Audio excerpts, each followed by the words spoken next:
Welcome to the Third Eye Show, which brings you ancient wisdom as well as cutting-edge investigations into the mysteries of the universe.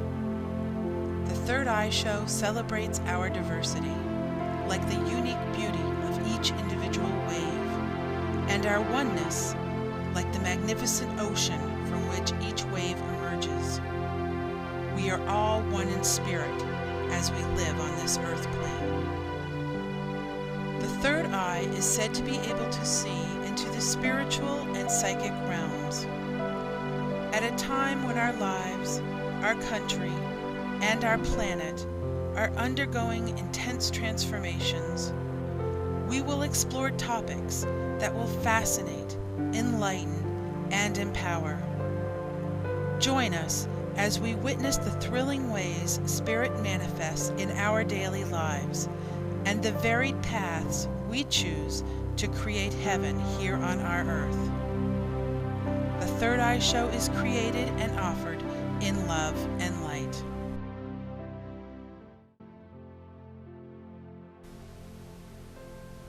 Welcome to the Third Eye Show. I'm Lucia Reed. We're very excited to bring you this show because we've been looking forward to it for a very long time. Our subject is near-death experiences.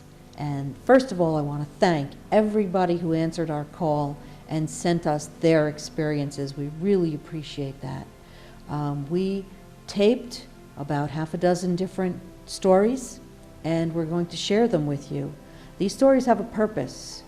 We're hoping that by the end of the program, you will be more empowered about this subject because you'll understand it much better, and you won't have maybe that Hollywoodized version in your mind. You'll have a more realistic version of what actually happens and what it means.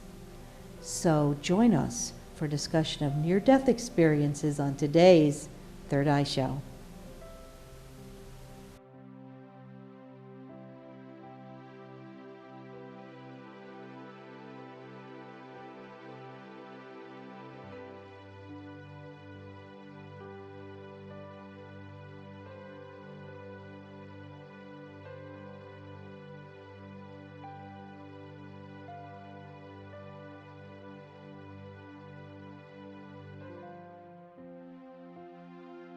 And we'd like to talk to everyone today about some near-death experiences which we've had at various times in the past.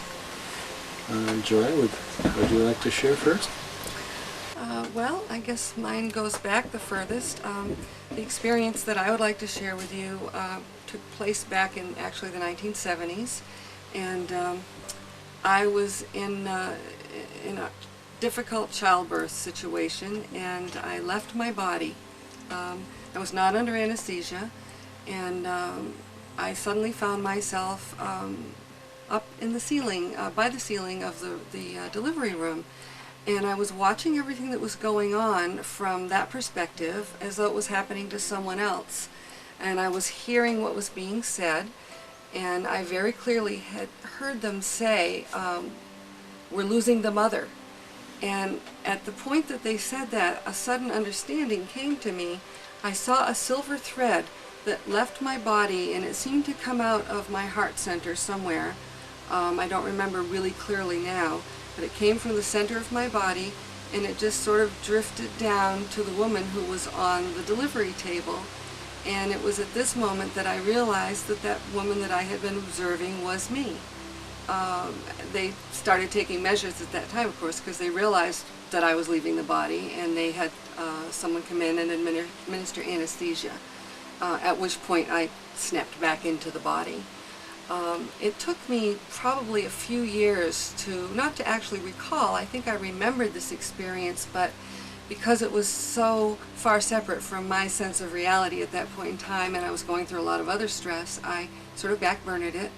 And as I started to recall it, and as years went by, it became a real turning point for me in my understanding of who I was, that I was not just this physical body, that there was a consciousness that was me, that was separate from the body and did indeed exist when it left the body.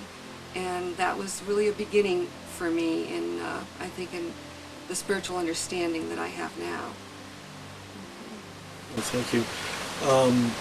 Back in 1990, I had a heart attack and a bypass operation that went along with that.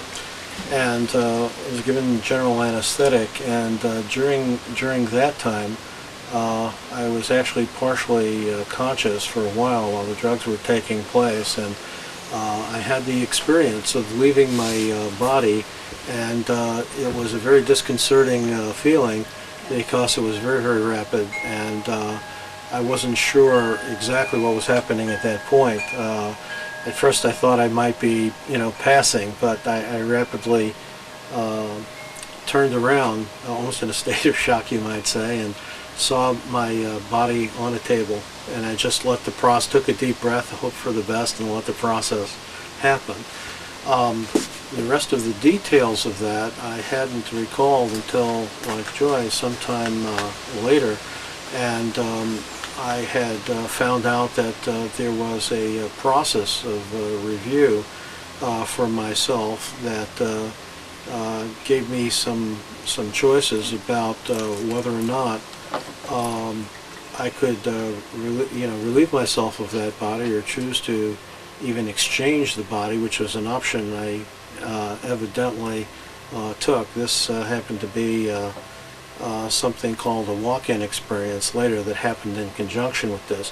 Those are the details I hadn't remembered for some time afterward, but it also gave me a very strong perspective that we are not the body and that we survive the bodily death. There are many, many options that are given to us, and we are given this as a gift, I think, to share really with other people as much as benefiting from this ourselves. So this was my first experience, and unfortunately this past year I've had another brush with a heart attack that was that involved me leaving my body, although again the details of this I didn't recognize until after I was out of anesthesia. Then all of these came back, and apparently my wife Joy, who's here, had seen me doing this rather, and I had apparently been cognizant of it as well. In this instance, there was not the conventional tunnel and the various phenomena that I remember from the first experience. But I do believe that everybody's experience in each moment in time is unique and different, and you're given exactly what you need for that moment in time. So that's pretty much it. But I think the feeling that I had gotten was that there's really no need to fear death, because there is an absolute certainty of the continuing of consciousness. It's just like walking in one door and out the other. The environment changes, but you're still there. So that's what I would like to share. How I experienced Nathan's out-of-body experience in this last surgery, because I wasn't present the first time when that happened.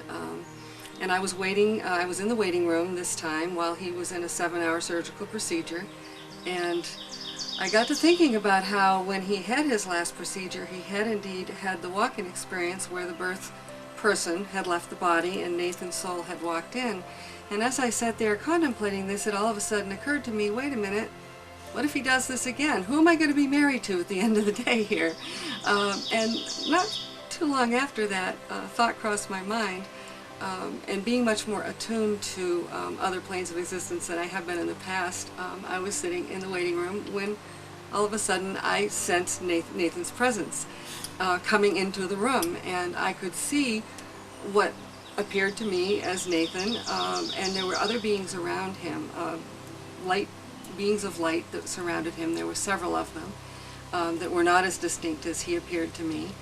And my first reaction when I saw this was to say, wait a minute, where do you think you're going? get back in that body now. You're not going anywhere. No walking around.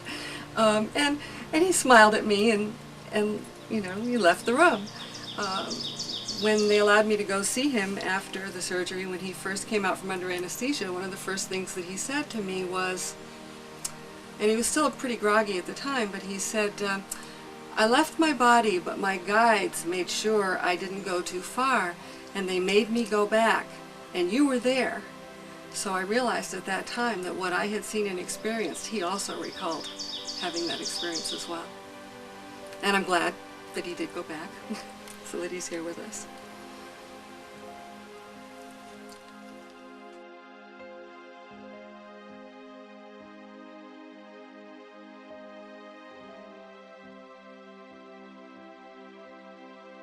I have had a near-death experience when I was about 12 and a half years old.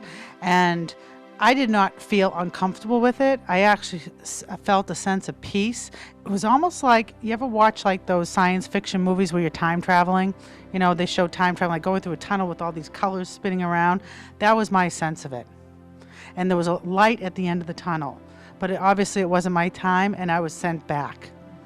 So it's not, from what I understand, from what I have read in theory, because don't forget, a lot of things are theory, and you'll see, as you read different books, you'll read different theories about, you know, the experience of death and spirit communication. I can only tell you by my experience and how I experience it with spirit. I never feel that's an uncomfortable feeling. I've been doing readings now for about 8 years, and I have never had someone come through and say, oh, it was horrible when I passed, or it's horrible and I don't want to be in the spirit world. It's quite the opposite, because if somebody is very sick and they have cancer through their body, and you know, they're having all this pain, they're on all these medications, they're not themselves. They are at the point where most people don't want to be in their body anymore, and it's actually a blessing. It's actually a blessing, because they don't have the pain of the physical body, you know, when their spirit leaves the body. It's actually like a release. And then, you know, they have their loved ones to help them to cross over.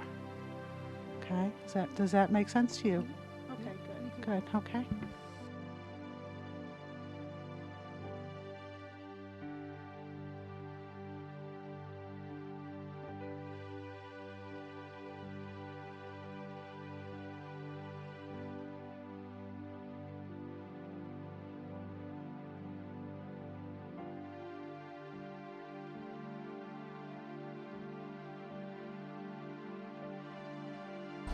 You're watching The Third Eye Show. This is a true story that happened to someone I knew. This was a gentleman I met in hospice training in Manchester, New Hampshire. We'll call him Rich. And he told me this story about his near-death experience. He said that he had never had any sort of metaphysical or spiritual beliefs of any kind. Neither he nor his wife believed in anything you couldn't wrap with your knuckles. Only that was real. Everything else was baloney, and that was their belief system. Until one day he was driving home. He actually had taken his daughter to pick up her car, which was being fixed, and so he was driving, he was in front of her, driving in front of her, and he saw a vehicle crossing the line.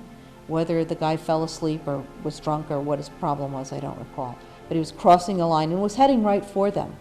And in that split second, he realized what it means to be a parent. He realized the love that comes with being a parent. He realized it in full measure, because he decided to take the hit for his daughter. He knew that one of them was going to get hit. If he moved out of the way, that oncoming vehicle was going to hit his daughter. So he took the hit.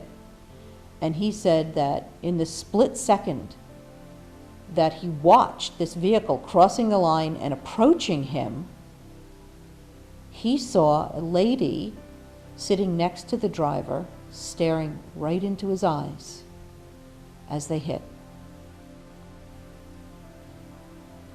He had a near-death experience. where he went through the tunnel and saw the light and came back. And when he came back in the hospital, he asked about this lady, asked if she was all right, and was told that there was no lady. So he was looking right into the eyes of an angel as he hit, which I thought was very interesting. Even more interesting is what happened to Rich as a result of this experience. Whereas he had never previously had any kind of spiritual belief whatsoever before, now he knew that there's a spiritual realm, that there are angels, that we have spirits, that we are spirits. And he couldn't live his life in the same way he had always lived it in the past, now that he had this expanded understanding. But he also couldn't share this expanded understanding with his friends or even his wife, because they were still in 3D. Remember that we tend to choose companions who share our interests and our understanding. And so they were not in the same place he was. They were still in the, if you can't wrap your knuckles on it, it ain't real place. And they no longer had anything in common. He had had such a profound experience that ultimately led him to hospice training, something he never would have considered previously. Wouldn't have been interested in that at all. He was an I, me, mine kind of guy, according to him. So these experiences can change us in very fundamental ways that can have repercussions that are far-reaching. And in this case, this fellow could no longer relate to his friends or even his wife. We have discovered that this is fairly common. It actually happens to a lot of people who have near-death experiences. Years before we had the Third Eye show, we used to put on free workshops in a local store with a small group of friends. We put these things together. And one of them was about near-death experiences. And we had never had a near-death experience, so we prepared some material from books just in case nobody spoke up. But we were hoping somebody would step up with their experiences and would share them with the others. Well, we were not prepared for what happened, let me tell you. Several people stood up and told about their experiences, at least one of whom we knew well and had no idea this had ever happened to her. And the most striking thing to us at the end of that workshop was that people kept saying over and over again how isolated they felt as a result of these near-death experiences, these epiphanies. Because although they changed, their family and friends didn't change. They did not have similar epiphanies. And they didn't feel that they could share their experiences with their family and friends because they didn't want to hear about it. They thought it was nonsense, you must have been delirious, whatever, and would not acknowledge the validity and respect the experience that these people had had. And so they were really isolated and were delighted to have an opportunity to share their experiences in a accepting environment. So I'm telling you this because if you know someone who has had a near-death experience or who says they have had an epiphany as a result of some profound experience, I really suggest that you listen to them. Give them some respect, give them some regard, be present for the person, and let them tell you their story, because they may be sharing something tremendously important with you. And if you have the ears to hear it, if you can be present and loving for that person, you can really help them to understand what happened, and in the process, maybe you can enhance your own understanding of your spirit and its place in the universe.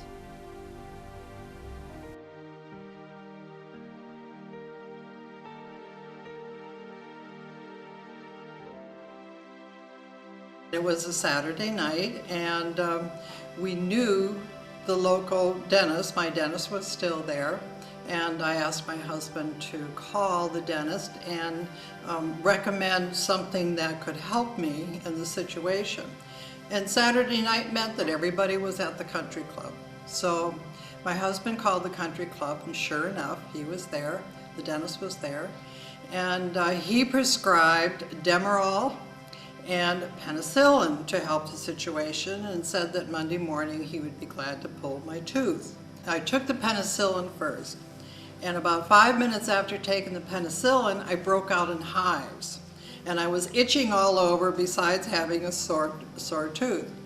So I took the Demerol to stop the pain and the itching, and the next thing I remember is getting out of bed and going into the bathroom to use the toilet, and standing at the counter and then just fainting. I remember falling into this feeling of falling to the floor. And when I hit the floor, my husband heard it and came running in, and I had passed out. Now I, on the other hand, my body had kind of just, I was still standing, but my physical body slid out of me and was in a pool on the floor. And I was looking down at it and very fascinated with the fact that there was me lying on the floor, but I was standing there looking at myself. But the good thing was that I didn't hurt anymore. So I thought that was pretty much okay. My husband was panicky and running around and trying to pick me up. And it was very difficult because my arms and legs went in all different directions, and he was trying to pick me up and get me onto the bed. And I remember thinking, oh, this is sort of like maybe being in a dryer or something, this tumbling feeling. And put me on the bed. I was aware of him holding my hand and calling my name, and then I heard him on the telephone, and then I don't remember anything. And I was in this place. It was very quiet, and it was dark, but I wasn't afraid, and I had the feeling of forward movement. And at the end, looking ahead, I could see a very bright light, a very inviting light. And so I moved towards the light, not walking, I guess floating. And I saw people's faces along the side as if I was passing through a column of people. And I didn't recognize any of them, but I heard them calling, and there was a sense of encouragement on a telepathic level. And I moved up to the light, moved closer to it, and I was very excited. It was so beautiful. I knew I was going to a beautiful place. And a figure stood in the light and became a shadow. Long robes, maybe a Jesus-like idea. I didn't say Jesus, but it was a figure standing there. And I was stepped into the light, and it was so many different colors I had never seen before, iridescent, shimmering, glowing, and the feeling of being in that light was the most incredible feeling I had ever had. The joy, the peace, the harmony, the okayness, the allowing, the expansion of it all. And then I heard a voice said, "Janet, will you stay?" And I thought to myself, oh, I can make up my own mind about this, and I have a choice. And again, "Janet, will you stay?" And then I said, I have to go back. And I turned around and stepped out of the light and came back down this tunnel feeling. And it was like when I scuba dived, the pressure as I came back towards my body, the pressure was pushing in on me. It was thick, it was heavy, it was dark, and it didn't feel good. And then I slipped back into my body. And I came to, there was a paramedic leaning over me, and he said, "I think she's back, I think she's awake." So it took about 3 weeks for the medication and this experience to wind down, but I didn't want to let go of that feeling and the experience.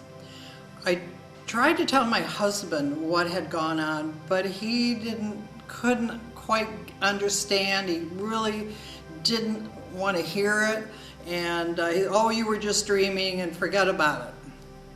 So I didn't speak about this until maybe the mid-70s, when I believe Dr. Moody wrote a book about it. And I thought, oh, it's just amazing that other people have had the same experience.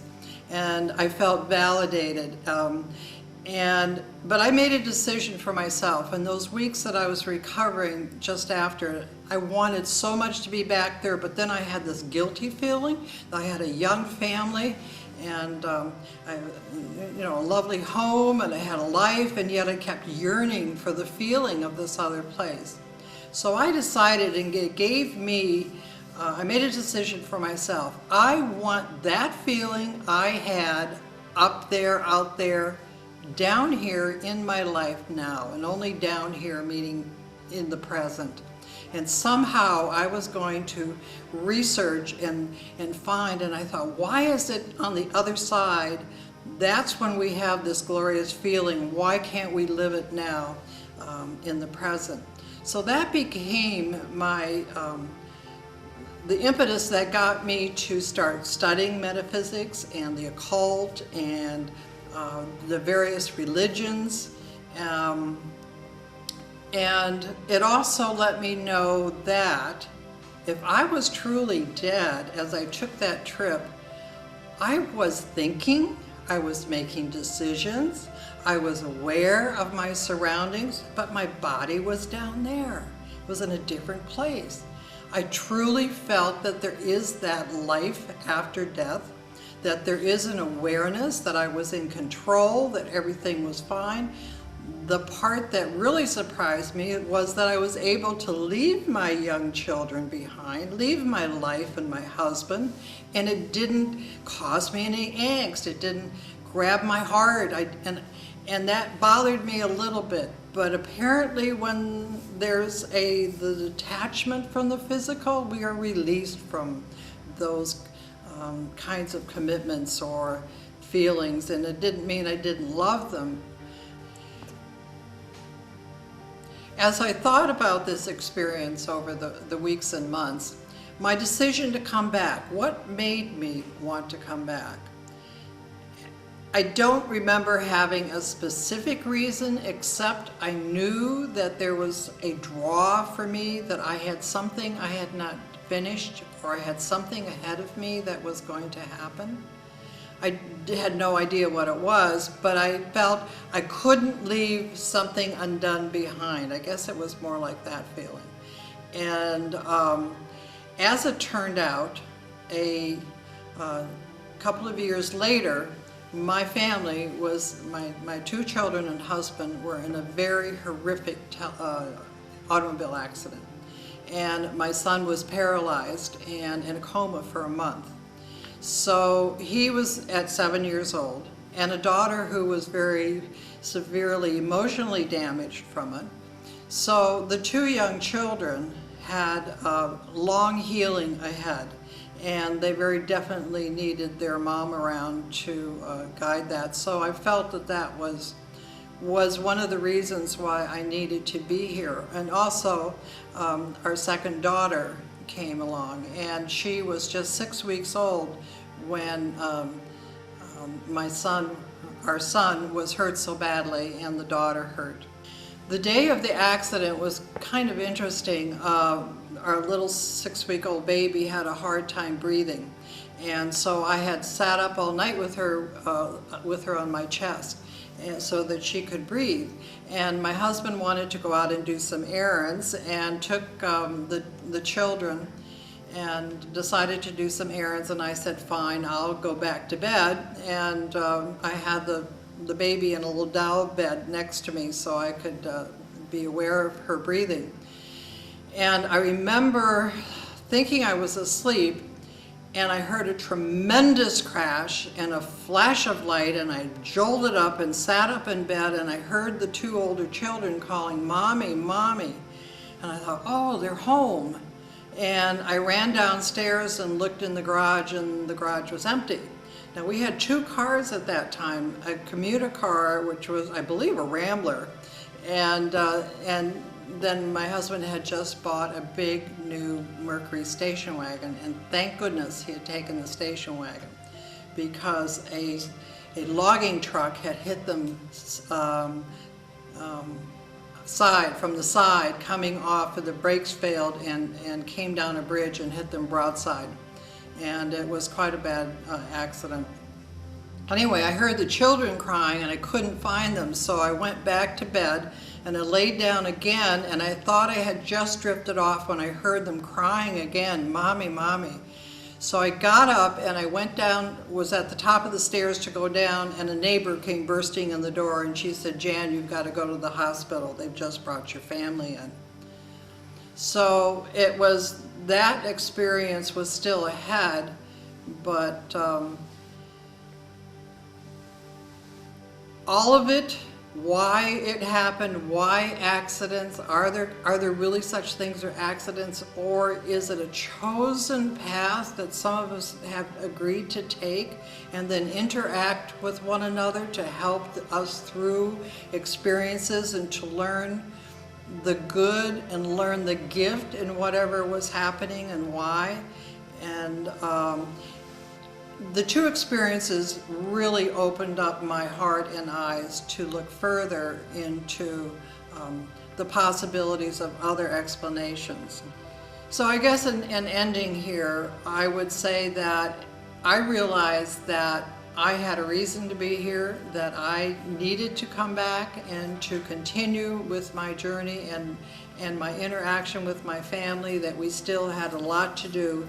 And all of us could think of that. We sometimes think, well, what importance do I have? But sometimes it's something very, very large, like helping children recover, or it can be something very incidental, where we pass on information to someone, or we introduce to people, or we bring information that somebody was looking for. And if we hadn't been there at that moment, they would have missed that opportunity. So it made me appreciate all of these interactions with people as my life progressed, and I thought, oh, I wonder what all that meant. And wasn't that a quirky coincidence, and gave me a deeper appreciation for life.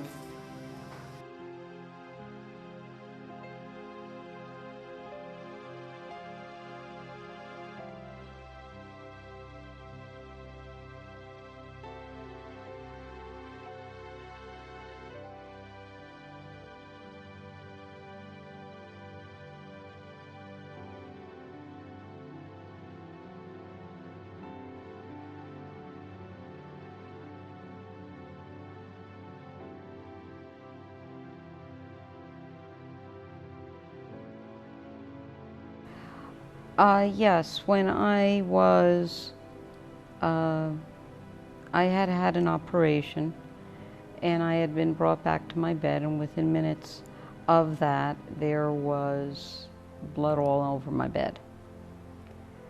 The nurse came in, had a look, saw that it was very serious, called a code, and put me back on a stretcher to go back into surgery to have redone what was just done or had just broken loose. At any rate, as I was on the gurney going up, I could feel angels around me. I could feel openings in the etheric. I could see light around me, and I could see that I had a choice to either stay here in my body or not. I chose to stay here, but the way that happened is that as my body, which was still losing its blood, even on the way up there, moment by moment, I said, all right, God, it's like this. If this is my time, I will gladly and willingly go. But if there is work for me to do here, in the name of the light, I'd like to stay and do that work. And obviously, that was the purpose of it. I am here. My work takes me into Peru and onward to help other people realize who they are.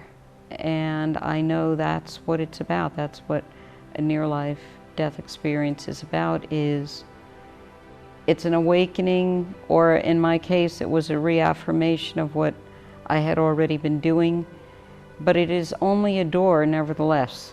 It's not the do-all end-all. It's just an opening for one to step through and move on. And that's really what I've come to know what a near-death experience is. I felt angels around me, and I felt openings in the etheric of light that I knew were doorways. And that's what I knew, that's what I experienced. You know, my body was losing its life's blood from moment to moment. I knew I had a choice to leave and die or stay and live.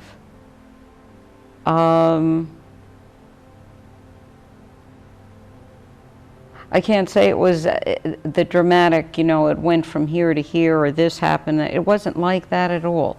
It was just a natural flow of a choice was made, and that natural flow of that choice, just doing that, just moving with that choice. It just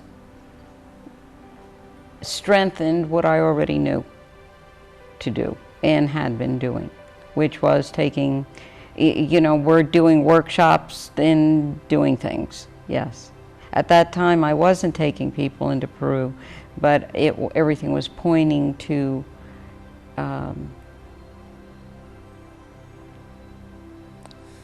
everything was pointing to evolution. And this was just a reaffirmation of following that natural flow. Yeah. Do you think, Fran, that people can have this type of experience without coming close to death? Oh, sure. There are many, many doorways. Many doorways. It's just recognizing it, that it is a doorway, you know? And it doesn't have to be safe or convenient or comfortable or the right time for you to do it, you know? There is one that comes right to mind, if you'd like me to give you that. It's quick, but it's good. It's in my book too, so it works. I'm driving down the highway. You know, it's a busy highway. I'm coming up to an intersection with a light. Cars going all around their normal traffic, and in front of me a gate opens. And I'm like, whoa, I'm driving. Okay, what? And in that moment, what I saw was a snow leopard as well with that, leaping over that gate. And what I got was, that was a transformation in that moment of the spirit within me. Going through a gate, through this powerful primal being in the form of snow leopard. And I'm driving and this is happening. And on top of that, you got to write these words down. I'm like, okay. And it wasn't beyond trust. It wasn't any of those things. It was, okay, this is what it is. And it happened. Okay, so just following it without the personal fears, not the personal filters, not this is convenient for me, or it's not convenient to me, or anything in that little safe comfort zone. How beautiful it may be, it's still comfort zone. And that's what a near-death experience is, or it can be. And other experience, just recognize the thing as a gate, as a door, and go. Go. Not, well, it isn't in my schedule. I haven't time to do that, right? If the gate opened in front of you now, I go through it. What I'm hearing is that you're just trusting Spirit, that if Spirit's putting a gate in front of you, it's there for a reason, and there's nothing to think about. Just trust Spirit and go.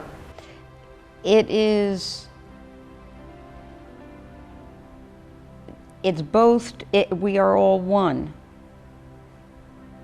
So spirit within a body is the force that gives life to that body. Okay, we know that. It's following the guidance, the pure guidance of the light to do a thing or not in that moment. And it goes beyond trust. You know, do you have to trust that your eyes are the color they were when you woke up this morning? You pretty much don't have to trust that. It is, because it is what it is. And that's what this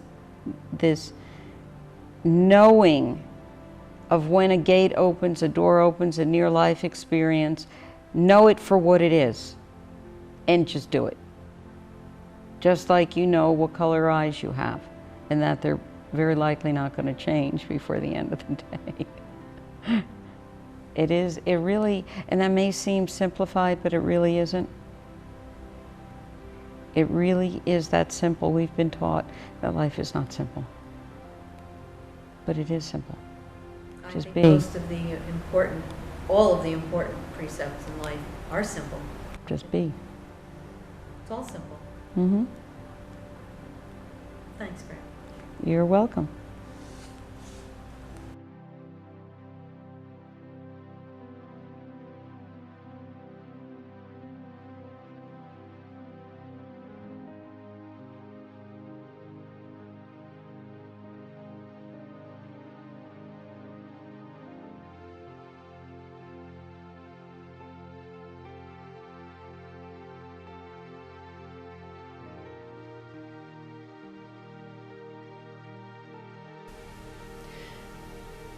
We decided to broaden our definition of near-death experiences to include epiphanies that happen when no one is near death, because that's the main purpose of these experiences, and they don't always happen when we're near death.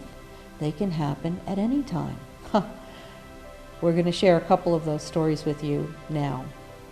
The first one happened to me, and I was nowhere near death. As a matter of fact, it was a mundane twilight of a mundane day, and I was taking a walk around the block after dinner. We were living in a suburban neighborhood, and houses, house after house, little suburban neighborhood, and I was simply taking a walk after dinner. This is my favorite time of day, twilight, the gloaming. And as I was walking around the block by myself, just relaxing with a relaxed mind, suddenly the sky opened, the clouds parted, and a beam of light came through the clouds, and for I don't know how long it lasted, a split second, a minute, 10 minutes, I don't know. I just stared at that light, and in it, I saw everything. I understood everything. I felt the loving consciousness that we call God. I can't explain what it was like. It was profound. It was sudden, it was out of nowhere, and it gave me a deeper understanding of the universe. It gave me a certainty I had never had before, and it came absolutely out of nowhere. It was the kind of epiphany that people often have to go near death to achieve. And it just came to me when I was literally taking a walk around the block. So it can happen to you at any time. And if it does, you'll be the richer for it.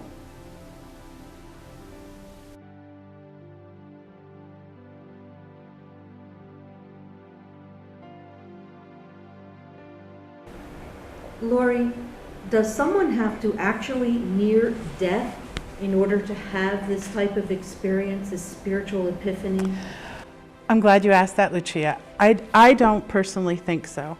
I had an experience in which I would call a new life experience. I think some people create the experience of near death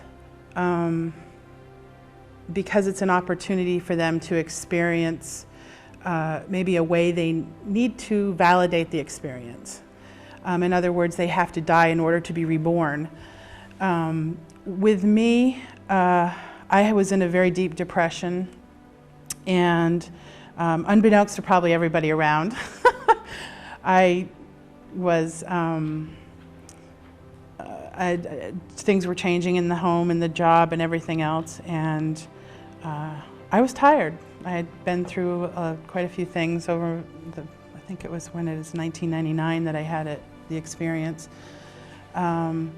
So what happened was I just got down and on my knees or laying on the bed and had a talk with God and just said, I'm ready to go home, and please take me home or put me into my life's purpose right now. And I think that if you don't need the creation of a near-death experience, you can take that moment and create within the moment without the near-death experience. And that, I think, put things in motion for the shifts to start, for the enlightenment to come. And then within, I would say, 2 days, I had my epiphany and my choice, whether I was going to choose to stay or not stay. And I made that choice to stay because I felt I had been given enough validation as to why I needed to stay, which was understanding that I was creating my life and that I was creating from fear rather than from love. And when I realized that I was creating from fear, I made the choice to stop.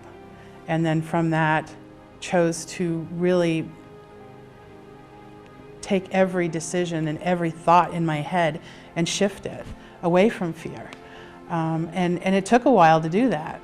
But from that moment of God, take me home now, to the next one, within the 48 hours, my life completely shifted. And you haven't had the opportunity to know me prior to that shift, but other people have said, they're just totally amazed at what happened to me, and the person I've become because of that. But I think I think it was an opportunity. They say we have opportunities to die several times in our life, and I think that was the choice prior to creating that opportunity. And I was able to make it before I created the near-death experience. I didn't need to create the near-death experience. So that's my opinion as to, yes, you can experience a new life experience or a rebirth of your life without having the near-death experience. It's a choice. What did that feel like emotionally? Oh, it was heart-wrenching. I don't think I've ever... There's one other time, and it was during a past life regression, where I actually felt my heart just pouring out of my body, just in sobs of, I'm so tired, just take me home. And then almost like a peace. And then a shift in like, oh, it doesn't have to be this way. And then just being okay, but not really shifting yet into my new experience. It was just a very peaceful time after that huge release of fear and choice. So while it was a very tumultuous moment, or half hour, 2 hours, however long it lasted now, I can't even remember, it felt like I was just sobbing for hours. It was like there was just peace after that. And So then, as you were undergoing this experience, did you feel the presence of other beings around you? I mean, did you feel angels, spirit guides, grandma, anything like that around you? I can't say I did, because I was so wrapped up in my own grief, my own fears, that I really didn't. And I wasn't open in that way yet to understanding the different energetic presences around me. That's not completely true. I did feel a loving presence behind my grief, because I can remember feeling enveloped, but I didn't have any idea who it could have been, except that it was probably God, sharing with me at that point. I did, because I think that's when the peace came, when I was able to let go of just, I'll whatever you want. I'm ready to go home. take me home. I'm not going to do it myself, but I'm ready to go if my work here is done. And